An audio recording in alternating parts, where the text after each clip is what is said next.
Students, today we have to see class 10th subject science 1 lesson number 2 periodic classification of elements. In that between some questions are arising here, but this is cancel in your exam. This portion also cancel in your exam. विद्यार्थी मित्रों, मैं आपको बताना चाहता हूं कि periodic classification of elements के अंदर ये जो क्वेश्चन है ऊपर बताए हुए ये आपके सिलेबस से कैंसिल किए गए हैं, वैसे ही ये पोर्शन भी कैंसिल किया गया है। ओके, अब आपके सिलेबस में ये नीचे का जो पोर्शन है डोबेराइनर्स ट्रेड्स, ये आपके सिलेबस में है। यानी 1857 में जो जर्मन साइंटिस्ट था उसने डोबेराइनर जिसका नाम है, उसने सजेस्ट किया, क्या किया था सजेस्ट कि he suggests that properties of elements, यानी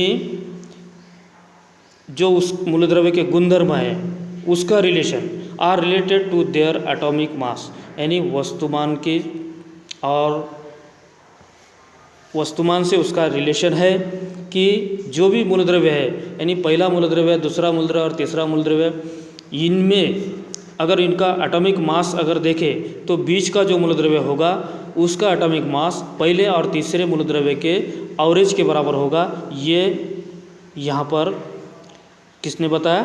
डोबेराइनर ने बताया है।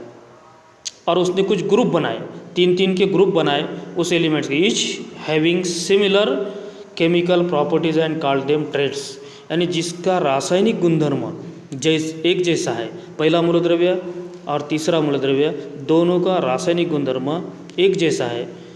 दूसरे का वस्तुमान निकालने के लिए पहला और तीसरे का सरासरी एवरेज निकालना है, और तीनों का भी रासायनिक गुणधर्म एक जैसा है, मिलता जुलता है, ऐसा डोबेराइनर का कहना है।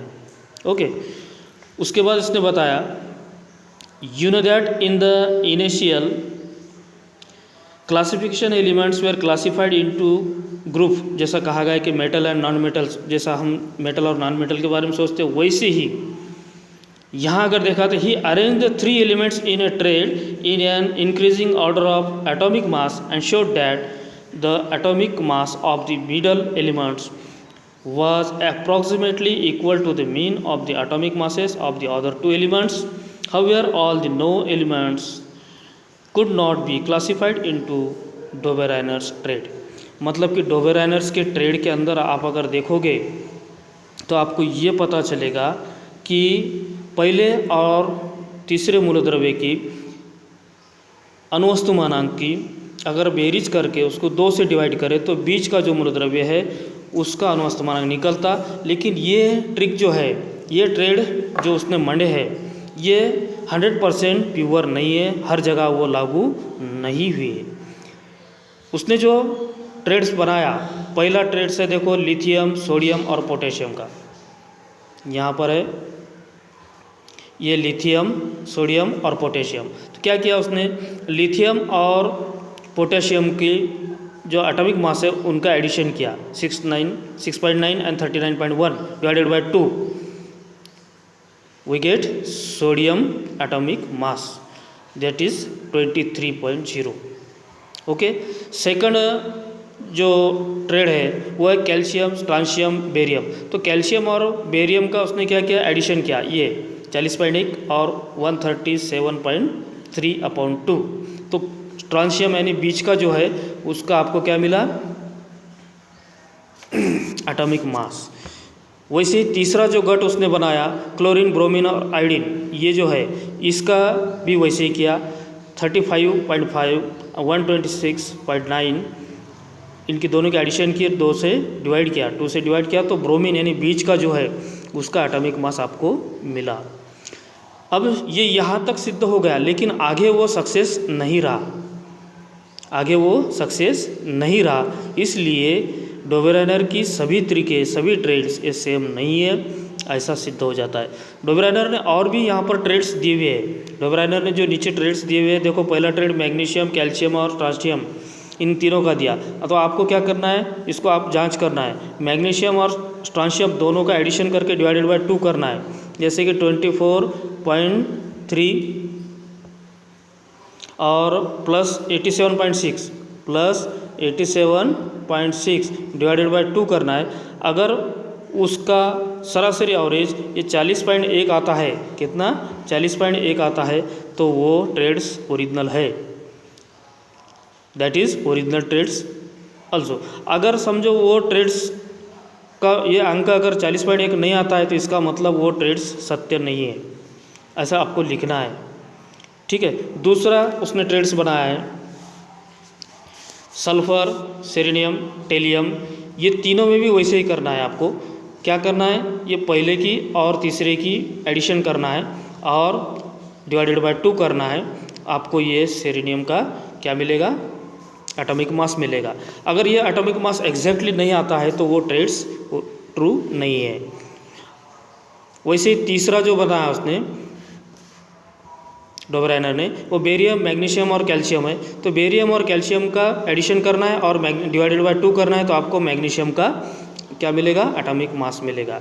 अगर वो 24.3 आता है तो आपका ट्रेड्स उसने बताया हुआ जो है तो राइट है, ऐसा समझ सकते हैं। अगर ये अंक नहीं आता है तो वो ट्रेड्स ट्रू नहीं है, ऐसा आप सिद्ध कर सकते हैं। ओके विद्यार्थी मित्रों, इसके बाद का जो मुद्दा है कि न्यूलैंड्स लॉ ऑफ ऑक्टेव्स, यानी न्यूलैंड्स ने जो अष्टक का नियम दिया है उस अष्टक के नियम के बारे में आपको चर्चा करना है। तो ये अष्टक का नियम 1866 में उसने ऐसा बताया कि अणुवस्तुवानांक यानी मास, इसका संबंध किससे है, उसके प्रॉपर्टीज से, मतलब मूलद्रव्य का जो प्रॉपर्टीज़ है, प्रॉपर्टीज़ का संबंध जो है उस मूलद्रव्य के इस मार्ग में आने वाली जो भी अड़चनें हमको दिखेंगी। आप इस भाग में देखो, न्यूलैंड्स ने उस वक्त की जो उसको नोइंग थे, मतलब ज्ञात थी, वो 56 मूलद्रव्य थी, यानी 56 मॉलिक्यूल्स उस समय मालूम थे, है ना। इसलिए अब उन्हें उसकी मांडनी कैसे किया कि जो ट्रेड्स डोबराइनर ने बताए थे, अब उस पर वहाँ काम रुका नहीं है, वो आगे भी उसकी जांच चली और न्यूलैंड्स ने फिर वो थोड़ा सा चेंज करके बताया। इसने क्या बताया कि अणुवस्तुवानांक यानी मास का उसका चढ़ता हुआ क्रमांक मंडे, जैसे कि पहला एटॉमिक नंबर 1 है, दूसरे का 2 है, तीसरे का 3 है, 1 2 3 4 ऐसे एटॉमिक मास जैसे जैसे बढ़ते गए वैसे उसने मांडनी किया। और ये मांडने के बाद उसके ध्यान में आया कि कहीं ना कहीं इसको भी ब्रेक लगा है। और सबसे पहले उसने जो शुरुआत की वो हाइड्रोजन से की, क्योंकि वो सबसे हल्का है। और सबसे आखिर में कौन रहा, थोरियम। कौन रहा, थोरियम, क्योंकि उसका कहना यह है कि इनकी सबका जो प्रॉपर्टीज़ है वो सेम है।